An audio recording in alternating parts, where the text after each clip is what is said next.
Olá, amores especiais! Tudo bom com vocês? Que prazer enorme estar aqui mais uma vez para mais uma live aqui no nosso Instagram. Ah, que bom estar aqui juntinho com vocês. E hoje nós vamos conversar com uma fono. Que delícia! Com a Cíntia Bonfante. Nós vamos falar sobre diversos temas aí referentes à linguagem. E eu queria deixar aí um recadinho para vocês que na próxima quarta-feira nós vamos ter uma live imperdível no dia 21/10. Então não percam, próxima quarta-feira, 21/10, nós vamos ter uma live com a Alessandra Zamora. Se vocês não conhecem sobre a Lei Lucas, a Alessandra Zamora vai estar aqui com a gente ao vivo para falar mais sobre a Lei Lucas, para falar sobre a história dela. E vocês não podem perder a história dessa mãe incrível. Então, quarta-feira que vem, estejam juntinhos com a gente. Oi, Aline! Oi, Alê! Tudo bom? Isso aí, sempre aí com a gente. Deixa eu ver se a nossa convidada já chegou. Tá chegando, tá chegando. E aí, pessoal, a Gabi chegou também. Oi, Gabi! Muito bem, gente. Vamos chegando, vamos chegando. Daqui a pouquinho a Cíntia vai estar aqui com a gente e a gente vai falar sobre métodos para estimular a linguagem. Tô super curiosa para saber o que a Cíntia preparou para a gente. Deixa eu só colocar aqui nos comentários. Aqui, rapidinho.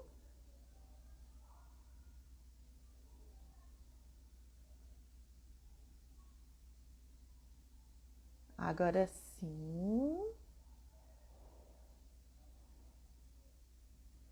Vamos ver se a dona Cíntia já chegou. Cíntia, cadê você, amiga? Os convidados, eles sempre fazem esse suspense com a gente, né? Ó, hoje eu tô de faixinha aqui rosa, porque estamos no outubro rosa. Então vamos todo mundo se cuidar, amigas. Vamos todo mundo aí fazer a prevenção. Então, ó, tô aqui de faixinha rosa, lacinho rosa, né? Faixinha não. Lacinho pra gente não esquecer da prevenção. Cíntia, vamos chegar, Cíntia.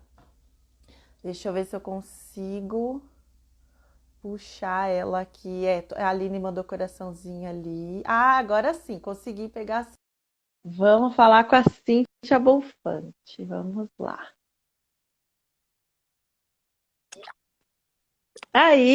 Aí!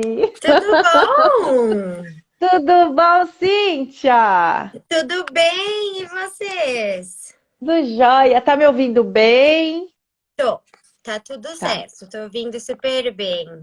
Que bom, Ai, que né? bacana! Ah, tava com saudade. Pois Faz é, né? tempo que a gente não conversa.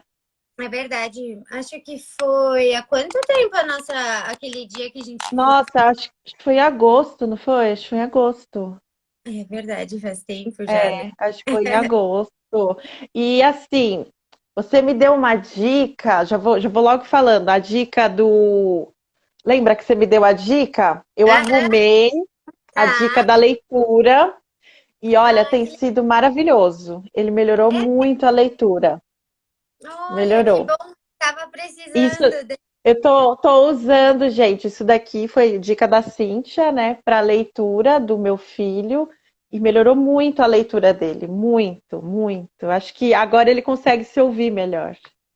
É, ele tava precisando desse, como se fosse um retorno, né? Um retorno auditivo. Isso, isso. Legal, que Muito bom. legal, muito bacana. E você sabe que eu tinha, mas eu não usava. É que às vezes a gente não sabe para que servem muitos dos recursos É, que tem, né? E os é, pais vezes compram as coisas porque alguém indicou, mas não explicou como usar, né? E É aí acaba verdade. ficando em desuso, né? Mas que bom que deu certo, eu fico feliz. Foi. Nossa, dica preciosa. E hoje, Cíntia vai dar várias dicas valiosas, pais. Então, ó, fiquem ligadinhos na nossa live. Mandem corações, compartilhem a live, sigam o grupo de Paz Amor Especial, sigam a fonoaudióloga Cíntia Bonfante, esse é o Instagram da Cíntia. Então, vamos começar, Cíntia. Vamos lá. Métodos para estimular a linguagem. Meu Deus. É bem amplo, Vamos né? lá. Bem amplo. Mas eu queria que você falasse, antes da gente começar assim, propriamente o tema, um pouquinho da sua história, o porquê que você escolheu a fonoaudiologia. Olha, desde sempre, assim, eu tive muito carinho e interesse pela área da saúde, desde que eu tinha meus 15 anos, e eu me lembro de uma professora de religião que falava muito sobre a importância da gente ser empático, da gente, né, se doar para os outros, e ela fazia um trabalho voluntário na época com crianças com autismo. E eu tinha ali 14, 15 anos. E eu nunca tinha entendido o que era o autismo. E eu me lembro que quando ela falava autismo, eu, adolescente, eu pensava, mas autismo é uma pessoa alta? A gente não tem esse conhecimento. E eu fui na biblioteca, pesquisei, e eu comecei a me interessar por ser um assunto que era pouco conhecido e a gente não conseguia entender a dimensão, né, de todas as questões do autismo em si. Então eu fui pesquisar ali com essa idade dos 15 anos e depois disso eu passei a sempre ter esse interesse com relação a ajudar as pessoas no desenvolvimento da comunicação. Mas foi essa professora de religião no Que colégio que lindo! despertou assim essa questão da empatia. E depois de Aham. nunca mais eu larguei essa, essa área. Eu ia ir na área da psicologia, mas a minha mãe que disse, olha, acho que tu deveria tentar fono. E eu, tá, Aham. vou tentar. E me apaixonei no primeiro mês de aula, e aí depois disso, nunca mais larguei nada Ah, da que fono. bom! Nós agradecemos. Ah, que legal. Vamos poder conversar. Muito bom! E, gente, eu não sei se vocês lembram, mas a Cintia é aquela noiva do casamento mais lindo da internet, em que em que o noivo convidou os porta-alianças, todos os pacientes da Cíntia entrando no casamento. Gente, é emocionante. Quem ainda não viu, assista esse vídeo, que foi aí que eu te conheci. Eu falei, gente, que noiva é essa? Que coisa linda!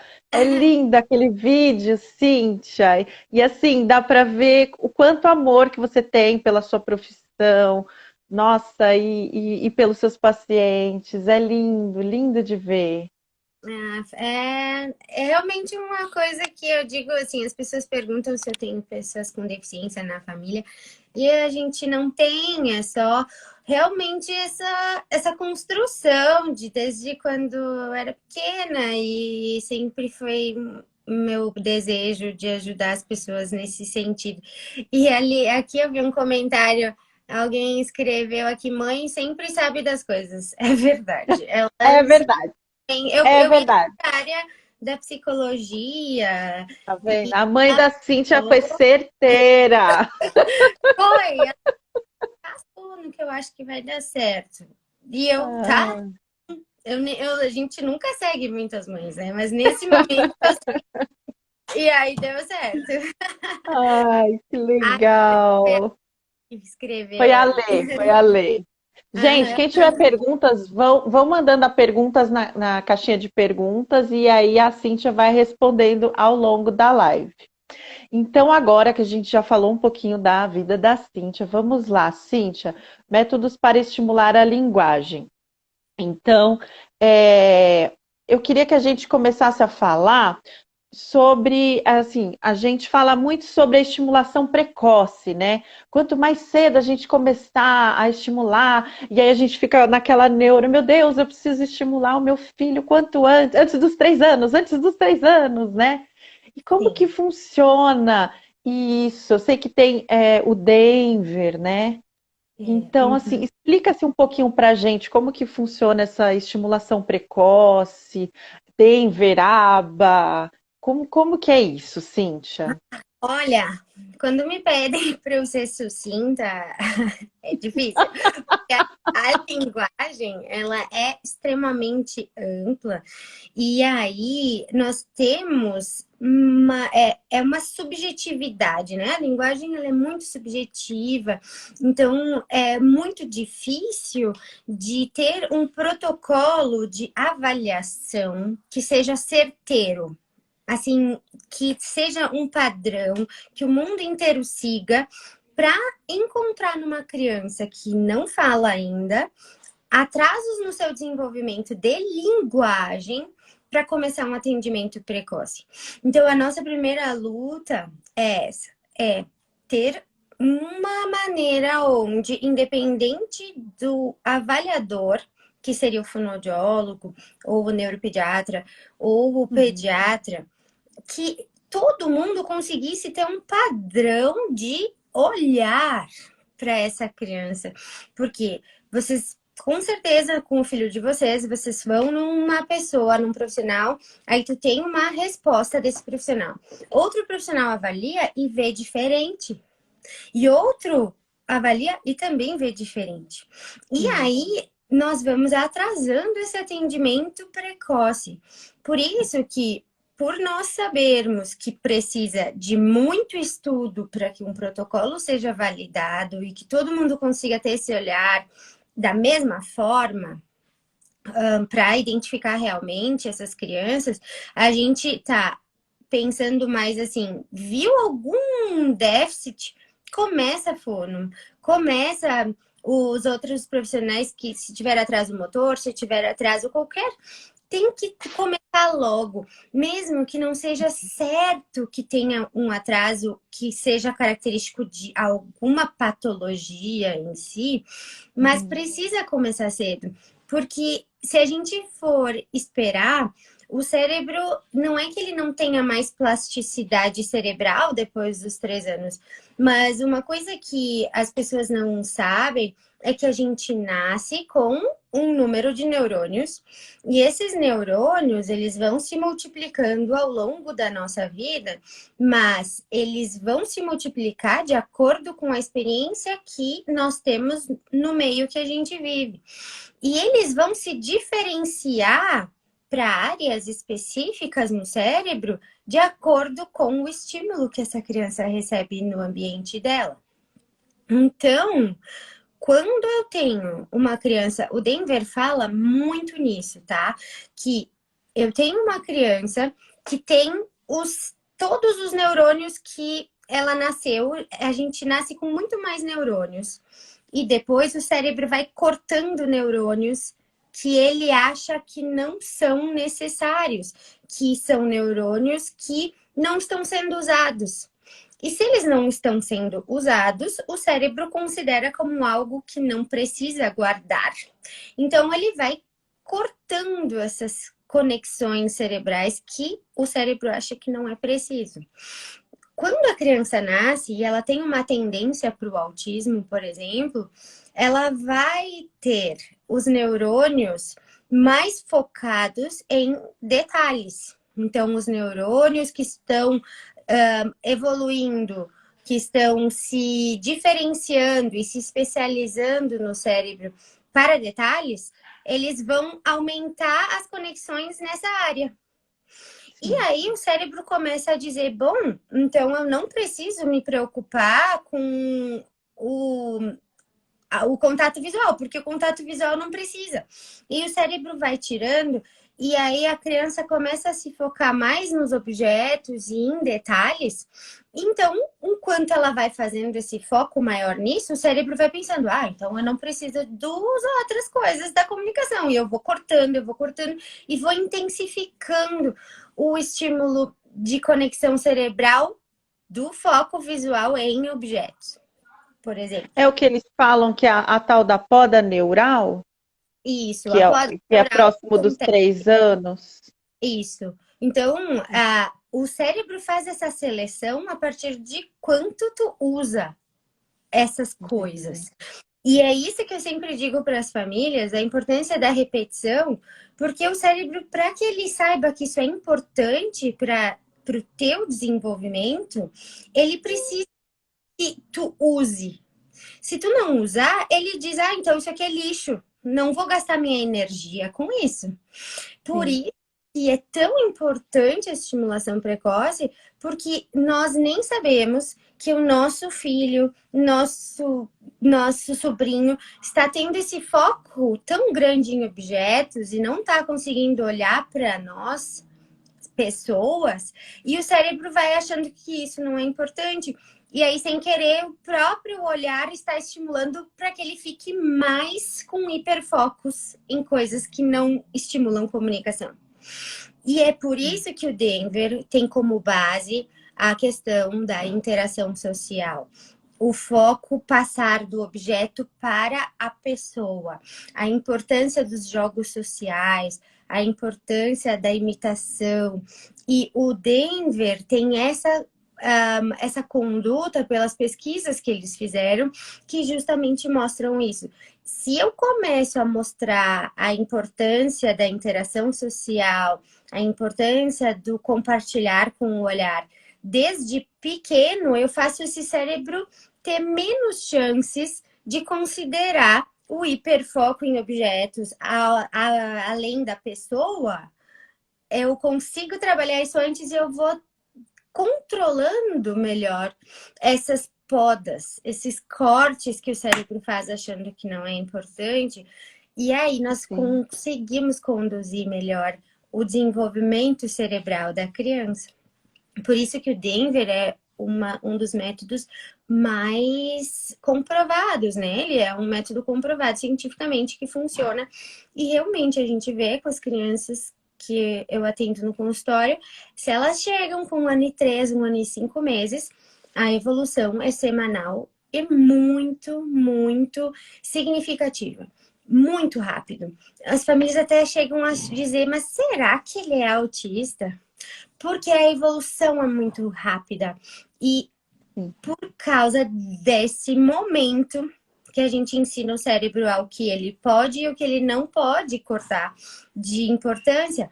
Mas não quer dizer que depois dos 3 anos não funcione. Funciona, mas é mais devagar. Então, o retorno que a família vai ter, que o profissional vai ter, é devagar, é mais lento.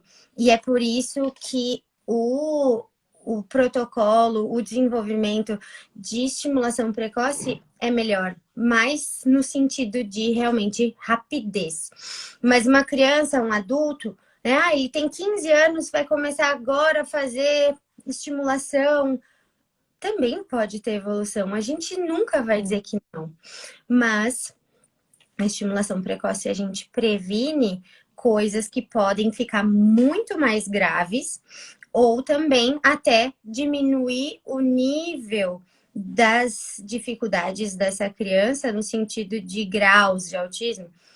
Mas Sim.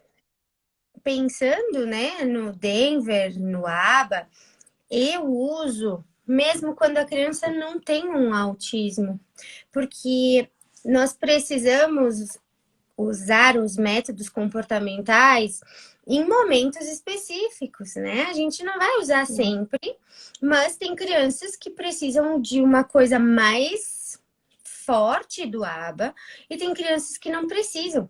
O Denver é mais naturalístico. Eu gosto mais de usar o Denver na brincadeira, ele é mais baseado na criança ser o guia, né? Ela que escolhe o que ela gosta e eu vou adaptar as minhas os meus objetivos terapêuticos naquilo que ela quer, e depois eu vou conseguindo conduzir a brincadeira desta forma. Então, eu vou sempre partir do pressuposto do que a criança gosta. E o ABA, ele tem mais protocolos, onde tem, né, agora é hora de fazer isso, e aí tem toda uma regra, uma organização muito mais rígida. Mas são duas vertentes. O Denver é dentro do ABA, é um guarda-chuva, é como se fosse uma vertente do ABA, mas de uma forma mais naturalística. O ABA eu uso estratégias, mas eu não faço toda aquela aplicação do ABA.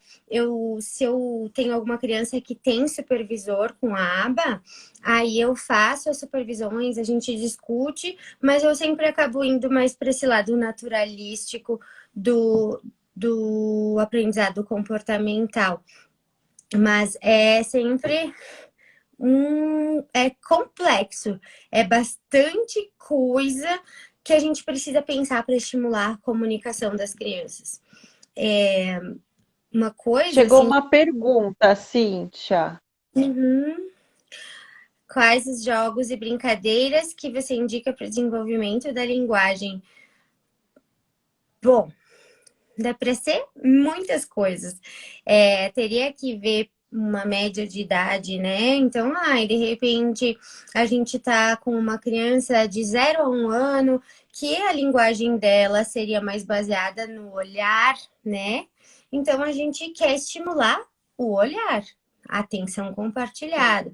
Eu falo muito da atenção compartilhada porque ela é o que mais me mostra quando a criança está em risco para algum atraso de linguagem, seja ele autismo, seja ele o que for que possa ser, eu olho muito para isso. Então, um bebê com 6 meses, ele já faz bastante sorriso social, ele já olha bastante para a gente. Então, as brincadeiras que a gente tem que fazer com as crianças nesse período é muito imitação motora, né?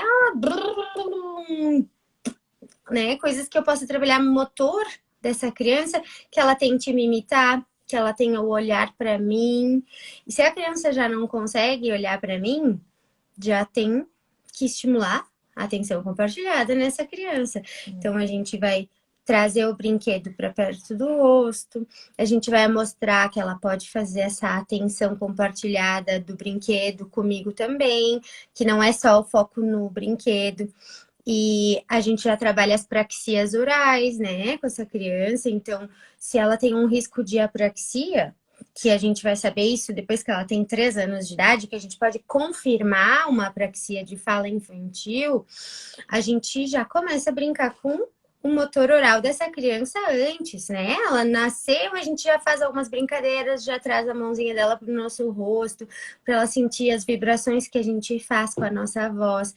Então, no caso, quando qualquer coisa que a gente faz com a criança, a gente está estimulando a linguagem, que é uma coisa que eu sempre falo para os pais. Parece às vezes que é tão difícil estimular a linguagem, mas na verdade qualquer segundo tu tá estimulando, né? Então, uma criança maior de 1 ano, a gente já vai estimular de uma outra forma. Tu já pode evoluir na brincadeira de estimulação de linguagem, pegar os brinquedos, tentar com que eles façam uma história, no caso, né? Tentar que ele imite o brinquedo que tu tá fazendo. Então, pegar a bolinha, bate no chão 1, 2 vezes e ver se ele imita. A imitação é a base para a linguagem. E imitação motora, para depois imitação geral, mas tu tá sempre estimulando o motor no brinquedo.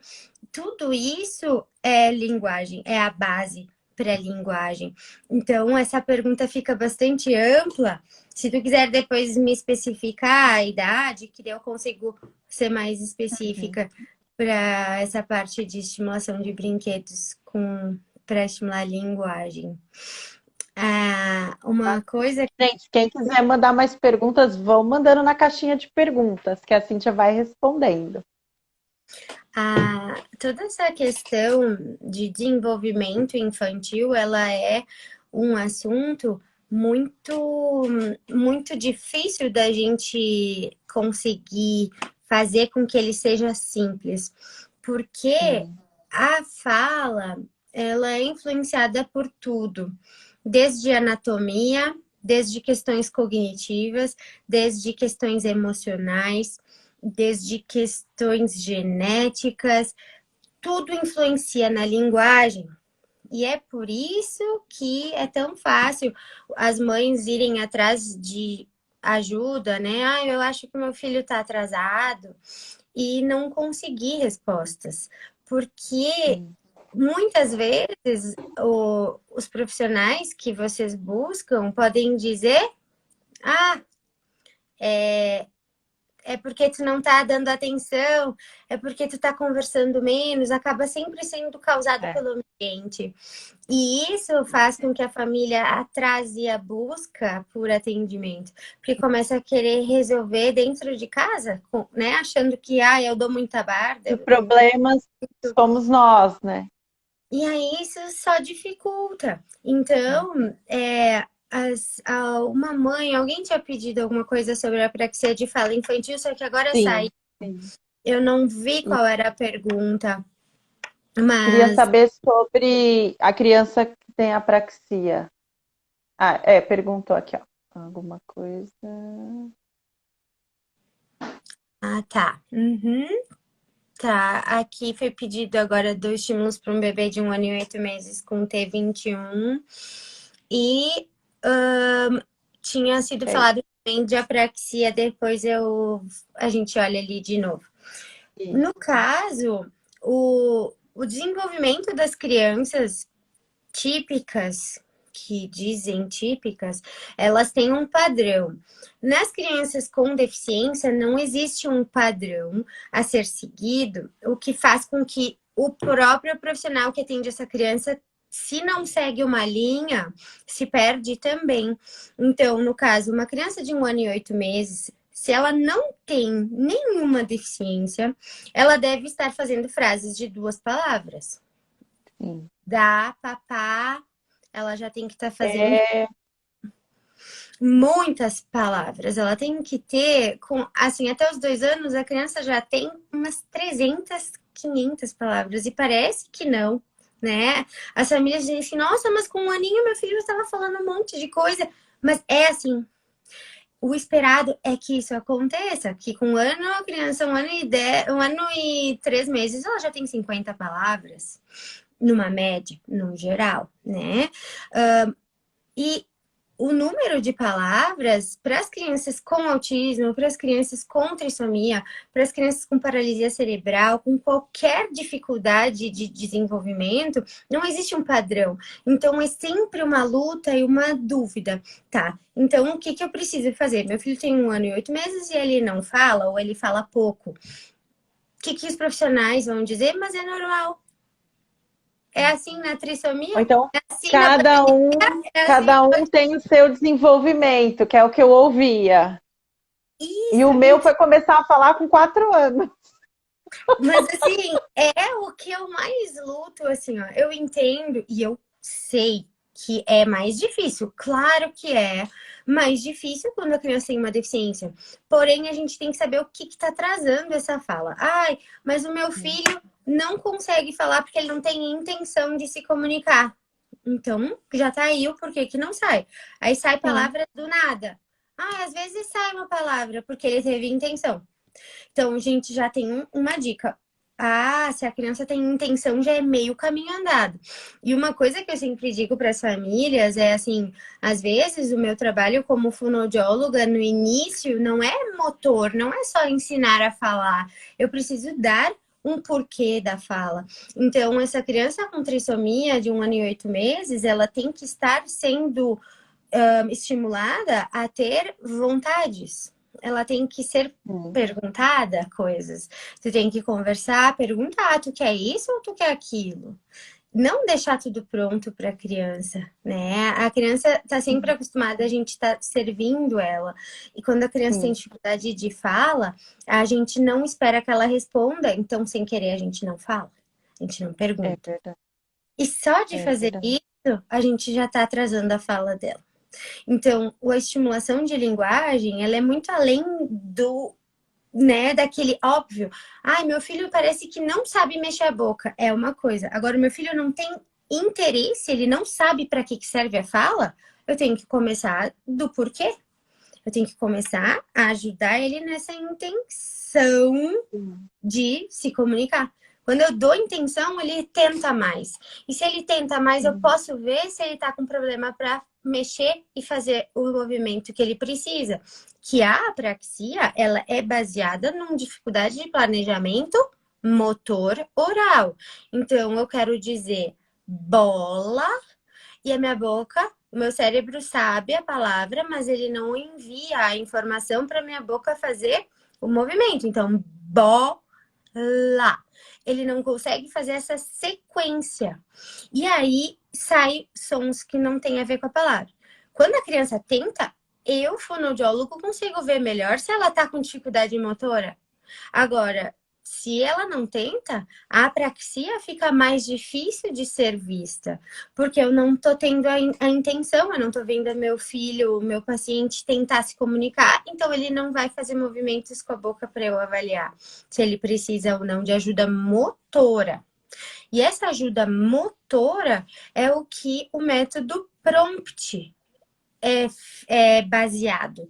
Ele é um método onde a gente, fonoaudiólogo, é treinado em 4 níveis de estimulação motora voltada para o planejamento de fala. Então, para falar é super complexo, quando a gente pensa só no motor, já é complexo, imagina então, né? E o prompt, ele ajuda motoramente. Então, eu sei que a minha criança tem dificuldade para fazer mudanças de sílabas. Bola é muito difícil do que bobó. Bobó muito mais fácil, porque eu só repito bobó. Bola, eu preciso fazer toda uma programação diferente. Aí eu tô trabalhando com essa criança e eu venho e eu faço o motor para ela conseguir produzir esse som, essas palavras e unir elas. O prompt, Cíntia, você usa também aquelas espátulazinhas também na boquinha deles? Que eu já vi umas fonos colocando para estimular mesmo O que é a boquinha. o prompt ele é baseado só nos dedos, eu não uso nada. O Ah, tá. prompt, só que quando a gente trabalha com uma criança que tem mais do que uma necessidade, né? Então, às vezes, não é só o planejamento motor, eu preciso mostrar para ela que para subir a língua, eu preciso fazer na pontinha da língua com a escova de dente para que ela sinta a ponta da língua dela, né? Então, tem coisas que eu posso associar. Mas o prompt em si, ele é só motor. Eu só pego os pontos articulatórios e eu faço o que eu quero que a língua faça. Lá, lá, o. Então, depende aonde eu pego, eu vou estimular o som. E aí, os outros métodos com espátula e outras coisas são estímulos sensoriais para ajudar a saber aonde vai a língua. Mas o prompt em si, ele já dá esse estímulo sensorial. É para já dar esse estímulo sensorial, ajudar na organização motora da criança. O que eu vejo hoje, que para a gente ajudar as crianças a falar, a gente primeiro precisa descobrir a base, o que essa criança está faltando naquele desenvolvimento inteiro. Então, às vezes, a gente fica focando só em fazer a criança falar, falar, falar, mas ela não entende o porquê. E aí ela não consegue fazer, né, espontaneamente. Então, Fica falando igual um robozinho, né? isso fica muito robótico e as crianças acabam perdendo o prazer da comunicação, né? Que é o que a gente precisa, que elas tenham um prazer para poder falar mais. A Tati está perguntando aqui se eu acho ruim os pais acompanharem a terapia ou atrapalha.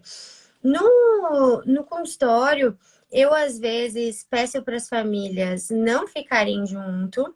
Se eu vejo que a criança muda muito no atendimento, né? O Eu meu não tô... muda completamente se eu tô perto. Ele é outra criança. É, e aí dificulta. Então, o que que eu Sim. acabo fazendo? Assim, no primeiro dia, na primeira avaliação, eu tô com os pais que eu tô conversando, eu tô fazendo as coisas com a criança e eu tô mostrando para os pais, ó, tô fazendo isso por causa disso. Tá vendo como ele precisa disso? E eu vou mostrando enquanto eu tô fazendo. Nos primeiros dias eu faço assim. Depois eu começo a ficar sozinha com a criança e eu reservo uns 5, 10 minutos do atendimento para eu explicar para a família o que que eu fiz e o que que é para ela fazer em casa. Então, às vezes eu faço vídeo, se eu consigo, eu faço vídeo da sessão, os pedacinhos que eu quero que a família olhe, daí eu digo, ó, aqui eu estava fazendo isso, daí eu gostaria que tu tentasse fazer isso em casa, porque eu preciso que as famílias repitam, por causa Sim. daquela questão de eu cortar conexões cerebrais que não são importantes, então eu preciso que o cérebro veja que é importante, que ele não faça a poda neuronal do jeito que ele quiser. Então, eu vou trabalhando para que o cérebro veja a importância desse estímulo e com isso ele não corte essa conexão. Então eu peço para os pais fazerem. Às vezes os pais não conseguem fazer, às vezes os pais não entenderam. Então eu sempre peço para que a gente tenha esse contato o tempo inteiro, me dizendo, ó, tá fazendo, não tá fazendo, então a gente tem que fazer. É muito importante a participação de vocês. Esse olhar de vocês repetirem, de vocês usarem no dia a dia, que faz com que o fonoaudiólogo e os outros profissionais possam ir evoluindo de coisas, de objetivos. Porque senão é sempre o mesmo objetivo, porque a gente nunca atinge ele. Se a criança repete uma vez na semana com a fono e não faz E a mais em gente casa. passa muito mais Então, tempo com acaba. eles, né, do que vocês. É. E isso, né, é o que os métodos que são intensivos, que é o Denver, o ABA, acabam tendo de benefício, porque tem uma repetição bem constante, né? Mas não vai nunca tirar essa nossa questão de conversa entre os pais para que vocês possam fazer as orientações e repetir bastante, né? As brincadeiras, as atividades que o fono, que o profissional estiver orientando. É, tem bastante pergunta aqui, né? Falando de como estimular a criança com 1 ano, como estimular a criança com 1 ano e 8 meses e tal. Então, a gente pensando no desenvolvimento típico, que eu estava dizendo da criança com 1 ano e 8 meses, né? Que ela já tem bastante palavras e faz frases, a gente precisa lembrar que o meu filho deveria estar fazendo isso. Mas por ele ter uma deficiência, a gente espera que ele tenha um atraso de uns 3, 4 meses. Se ele tem um atraso de uns 3, 4 meses, então eu preciso que ele esteja fazendo palavras pequenas. Se ele não está fazendo palavras ainda, com 1 ano e 8 meses, eu preciso que ele comece a usar as mais simples, as que eu consigo ver. Então, eu vou fazer brincadeiras que a criança possa usar essas palavras. No caso, papá é uma palavra super funcional. Ela tem que usar bastante vezes essa palavra se ela quer comer. Papá, papá. Ela vê muito mais fácil. Aí, se ela quer mamã, né? Mamãe. Na brincadeira, eu vou pegar a mamãe, o papai, eu vou dar o papá. Eu vou usar essa palavra o máximo de vezes possível para que isso vire algo rotineiro, que a criança possa usar essa palavra quando ela quer ela comer. Então, escolher palavras que ela possa usar, que seja importante para ela. Então, ela gosta muito de brincar com o peixe, então eu não vou ensinar para ela a falar urso. Ela ama o peixe. Vamos ver o peixe. Então, peixe, né? Então, muito difícil, 2 sílabas, a gente inventa um nome para o peixe que seja uma sílaba só, que seja o PP, o TT, que seja repetição de sílaba. Então, qualquer brincadeira que eu for fazer com essa criança, eu quero que ela esteja tentando imitar. E na idade de 1 ano e 1 ano e 8 meses, ali até os 2, eu quero que ela saiba brincar comigo. A gente tem que fazer com que as crianças brinquem conosco. Por quê? Porque a gente precisa ser um modelo de imitação para ela. Aí algumas crianças, algumas preferem brincar sozinhas e a gente vai dar essa independência, eles têm que fazer coisas sozinhos, mas se a gente está buscando que eles evoluam em algum comportamento, a gente precisa estar sendo um modelo. Então, na brincadeira, com as crianças, eu gosto de comprar muita miniatura, né? Miniatura que eu digo não pequenininha que eles engulam, Sim, mas sim. coisas tipo o bolo, aqueles rec-rec, eu amo aquilo. Eu tenho um Ah, saco aqui em casa adora, adora, adora aqui em casa. tudo que for simbólico é o que a gente precisa. E esse que Sim, faz rec-rec, que a gente usa faca, que a gente corta, ele é um é. simbólico, ele é Os quase um leguminhos, né, que abre, a banana, a maçã. uhum. Aí a gente vai trabalhar com onomatopeias, a gente vai É. fazer a comida, né? A gente vai fazer nham, Sim, nham, nham. A gente não, a gente precisa mostrar os detalhes daquela brincadeira para a criança. Então a gente tem que tentar fazer ela imitar as brincadeiras com a gente, mas que sejam bem sonoras. Então caiu o bonequinho no chão.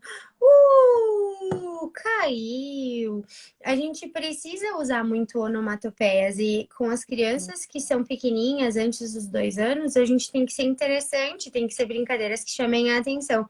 Então, às vezes, ai, quando vocês pedem qual brincadeira, eu sempre digo assim: o que que o filho de vocês mais ama? Ah, ele ama a baleia. Então, nós vamos fazer o fundo do mar. Então, a gente vai pegar a baleia, a gente vai pegar o peixe, a gente vai fazer a baleia nadar no mar. Aí, a gente pode pegar a gelatina e fazer a gelatina azul e colocar a baleia dentro. Fazer um potinho com gelatina e a baleia vai andar ali dentro. Aí, quando ela pula, ela faz um barulho. Uxua! Então, qualquer coisa. Eu sempre. É difícil para eu dar uma dica de brinquedo específico, porque varia muito do que a sim, criança gosta, mas pensem numa história. História ajuda vocês a conseguir construir algo com eles. Então, o que a criança de vocês ama, vocês introduzam isso com algo de forma funcional. Uma sim. brincadeira que seja uma história e que tenha muito onomatopeia e que a gente vá trabalhando essa imitação, muito som para ela imitar mudanças de entonação.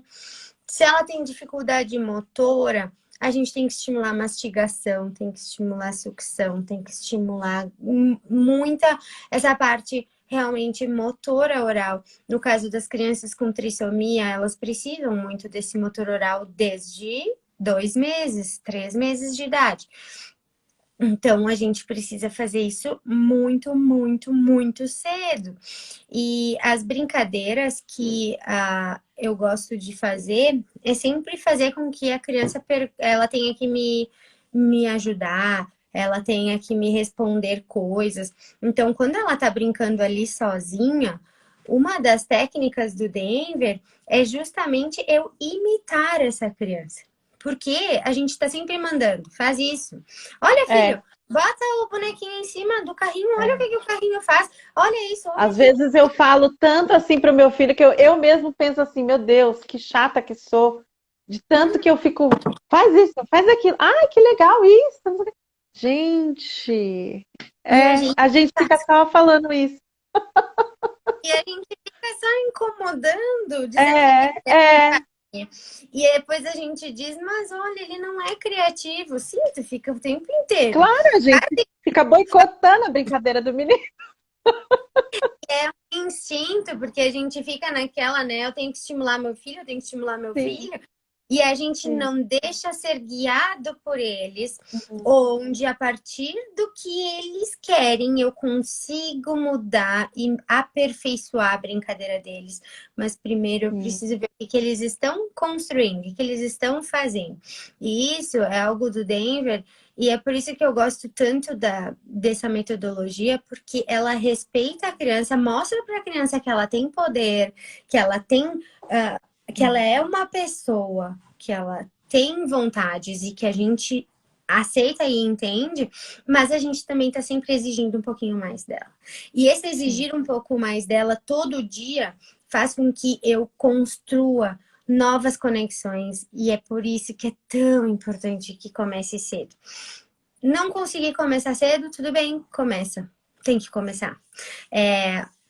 A gente não pode deixar esse atraso ser maior. A gente sabe que a gente consegue diminuir o atraso das crianças. Então, meu filho tem 2 anos, mas ele tem desenvolvimento linguístico de 1. Quer dizer que ele nunca vai chegar no 2? Não, quer dizer que ele vai. Mas, se não for rápido o suficiente, ele vai sempre ter um pouco de atraso, porque a criança vai crescendo e o desenvolvimento não vai acontecendo na rapidez para chegar nos 3 anos. E aí, Sim. a gente vai ter sempre aquele atraso. Se eu consigo desenvolvimento mais rápido, o atraso vai sendo menor, né? É por isso. E eu acho que vocês, eu digo assim, eu tinha que fazer um curso de criatividade para nós, para os adultos, porque a gente não sabe como aumentar a variabilidade de Verdade. então, quando vocês pedem, né, que tipo de brinquedo, eu gosto muito de dizer, vamos brincar do jeito diferente. Um treino é pegar uma coisa que a criança sempre usa e tentar trazer esse brinquedo para uma maneira diferente de brincar. Ah, meu filho gosta do carrinho e eu nunca sei o que fazer com esse carrinho. Ah, de repente eu podia montar uma pista de, de papelão. E aí Sim. eu uso o carrinho que ele ama e a gente faz esse papelão pela casa inteira. E a gente vai falando, subiu, desceu, subiu, agora ele fugiu, agora tá rápido, rápido, agora tá devagar. Eu tô ensinando ele o que é rápido, o que é devagar, o que é subiu, o que é desceu, como o meu carrinho pode ser diferente, mesmo que E eu ainda esteja acostumado. explorar outras coisas, né? Dá para fazer uma textura diferente nessa pista de carrinho. Eu faço a pista com lixa, daí eu faço a pista com papel crepom e ele vai sentir as diferentes texturas. E eu tô falando isso agora, mas eu não pensei nisso. Eu falei o carrinho e veio essas coisas Já junto. vai E não vindo, né? que eu já É. fiz antes. Eu não fiz isso com as crianças ainda. O que eu quero dizer é que a Sim. nossa cabeça é o guia das crianças. Nós temos que ser criativos. E eu gosto de seguir alguns adultos, adolescentes que têm autismo, que têm síndrome de Down, que têm paralisia cerebral. E o que eles dizem muito é a nossa tentativa de mudá-los sem respeitar essas coisas. No caso de uma criança com autismo, ela tem mais preferências e elas são um pouco mais rígidas. Sim. E Sim. tem um porquê. Não é só um funcionamento cerebral rígido, mas para eles tem um interesse. Eu preciso só mostrar as variabilidades dentro daquele interesse primeiro. E não só na criança com autismo, mas outras crianças acabam tendo a tendência a repetir coisas porque é o mais fácil. Porque eu já sei fazer isso, então eu vou fazer igual. Eu tenho ali a flor, então eu vou fazer com a florzinha sempre igual. E a gente tem que mostrar variabilidade. Isso para mim, eu acho que é mais válido do que eu dizer para vocês uma brincadeira, porque vocês podem dizer, ah, mas minha filha odeia Barbie. E aí eu dei uma ideia de boneca e ela odeia. Então, é respeitar o que ela quer e a partir de fazer Sim. coisas diferentes. A Aline Tem pediu, uma outra pergunta. você trabalha com música em terapia? Acredita na influência da música? Amo música. A música é tudo. Assim, olha, eu até tenho que conversar com a Simone, que é uma musicoterapeuta, para a gente fazer algo em conjunto, porque a música, numa explicação cerebral, a música, ela estimula o lado direito, o hemisfério direito do cérebro. E a fala, ela é a parte motora da fala, ela é mais localizada do lado esquerdo. Quando uma criança tem dificuldade motora da fala, eu gosto de utilizar uma entonação melódica e ajuda ela a juntar as sílabas. Então, eu vou fazer com que ela consiga falar bola sem ser cortado se eu faço essa entonação. Então, bola. Eu faço o cérebro unir as coisas. E a música, a musicoterapia, ela tem toda uma organização, né? As musicoterapeutas estudam as frequências, tudo isso que não é algo que eu tenho o conhecimento que eu gostaria, mas eu uso muito melodias para eu fazer as coisas com as crianças. Então, às vezes, eu quero que elas prestem mais atenção em uma palavra específica, daí eu falo, olha, vamos pegar a bola, para chamar atenção para aquilo que eu quero que ela foque. Então, a música, ela é imprescindível, assim. Ela traz muito, além de prazer para as crianças, mas estimula os dois hemisférios cerebrais e a gente está sempre precisando estimular mais áreas possíveis para a comunicação. A comunicação, ela é um todo, que é diferente da parte do caminhar, por exemplo, que ela tem o córtex motor e ela é mais localizada na região específica do córtex motor. No caso da fala, ela exige o cérebro como um todo. Então, a gente precisa ter atenção, precisa ter memória, precisa ter funções executivas, que é a organização e planejamento. A gente precisa saber o que a gente quer falar e a gente tem que ser rápido. Tudo que eu tô falando aqui, eu não tô pensando exatamente cada palavra que eu vou falar. Então, o meu raciocínio tem que ser rápido. Então, tudo isso é importante para a fala. E aí, é o cérebro inteiro funcionando. Por isso que falar é muito difícil. E a gente acha que é fácil, porque a gente vê as falando sozinhas, do nada. Nossa, olha como ele tá Sim. falando tudo. Porque é diferente. É Tão diferente, é complexo, né, Cíntia? muito rápido. Eu nem falei do auditivo, né? Que o processamento auditivo é Ah, super mas a importante gente para vai falar. ter muitas outras lives para a gente fazer. É, Muitas olha, outras. assim, já passou uma hora, meu Deus. Eu achei que não Pois ia é. falar. Aí, ó, já estamos acabando. Cíntia, deixa eu te perguntar. Eu Sim. vi que você está dando vários cursos. Tem mais alguma outra turma que vocês vão abrir por agora? Qual que vai ser a sua próxima turma? Diz aí para o pessoal. A gente tá, assim, vendo para fazer. Porque a estimulação de fala é um curso de estimulação de fala para os pais, né? E dentro desse curso a gente fala sobre isso, eu falo sobre essa construção, né, da criança para falar, e a gente vai vendo como mudar em casa, como fazer essas coisas em casa. A gente está pensando em fazer um de introdução alimentar, pensando na questão de introdução alimentar para ajudar na parte articulatória da fala. Que tem, isso é outra coisa muito interessante, o quanto a parte motora, que é Sim. treinada na mastigação, e a maneira que eu estimulo essa criança a mastigar, a comer, a usar a colher, faz com que o movimento da boca faça alguns sons específicos para a fala. Então, a gente está com essa. Esse é tema de outra live também. Esse é para outra Nossa, live.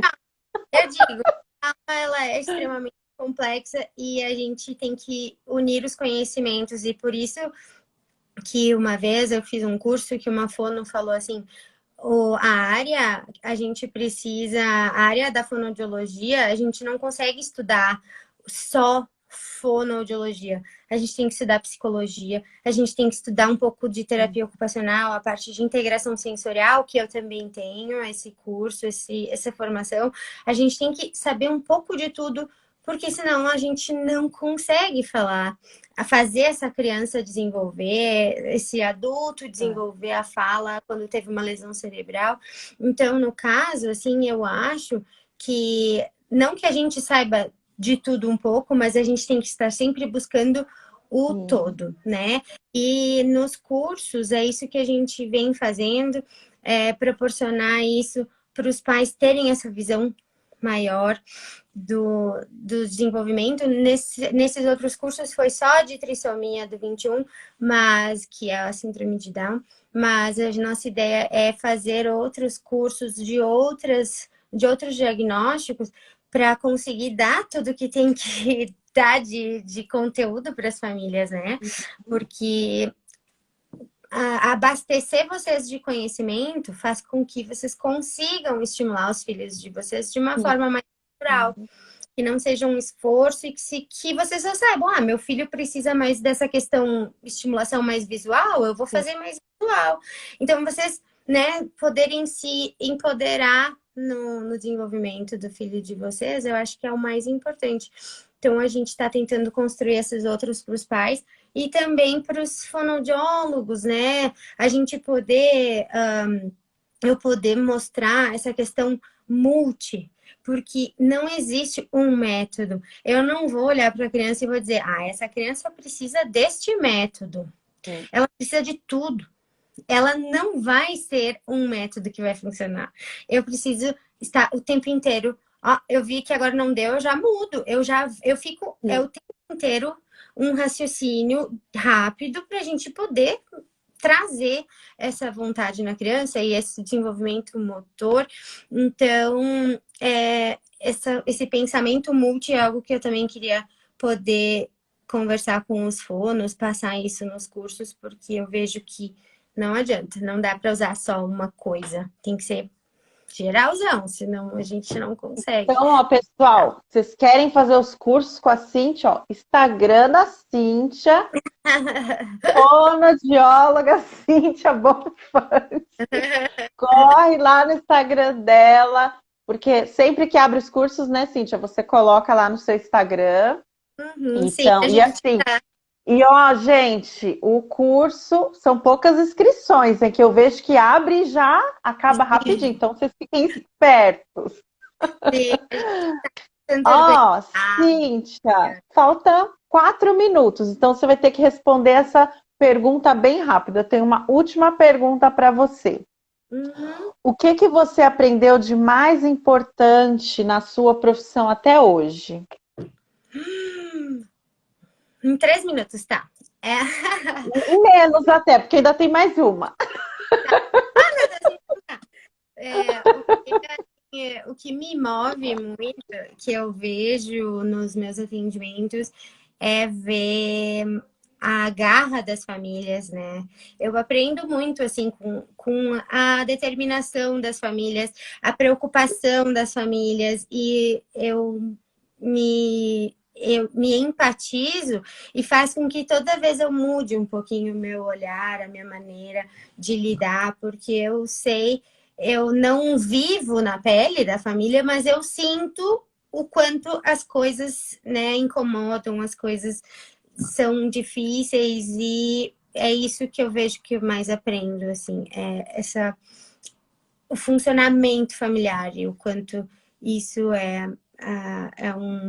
a gente, fonoaudiólogos, físios, terapeuta ocupacional, a gente tem um poder ali e vocês depositam tudo isso em nós e a gente precisa conseguir fazer o nosso melhor, né?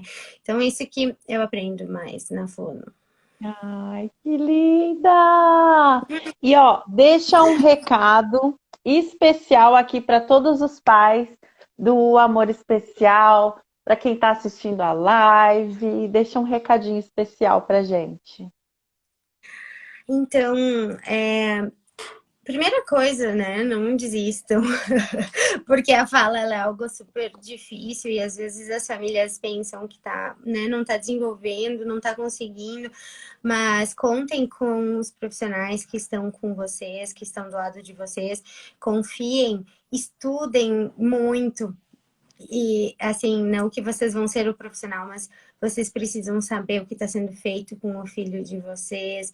Vocês precisam entender, ser orientados a fazer as coisas em casa.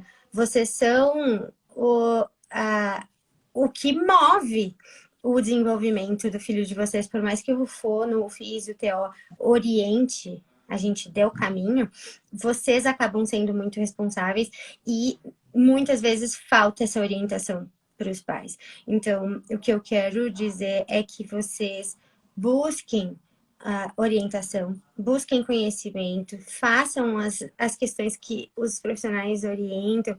E por mais que vocês achem que não está certo, tentem, vejam se não está certo, pede para a fono, será que eu estou fazendo certo? A fono ajuda, o físio ajuda, mas vocês precisam estar ativos, e eu sei que isso é mais uma coisa para vocês botarem nas costas, mas funciona. Vocês seguindo, fazendo, se esforçando nisso, eles evoluem. As crianças todas evoluem. Não existe uma criança, uma pessoa que não vai evoluir. Ela vai. A gente tem que acreditar nela. Se a gente acredita nela, ela acredita nela também. E isso já é um meio caminho andado. Porque é aí que ela vai conseguir evoluir. Ai, obrigada, Cíntia! Um beijo, gente. Beijo! Gratidão, gente! Gratidão. Tchau, tchau! Obrigada, pessoal! Obrigada, Cíntia! Obrigada. Obrigada pelo convite. Ah, obrigada! Tchau, tchau, gente! Um Não, beijo!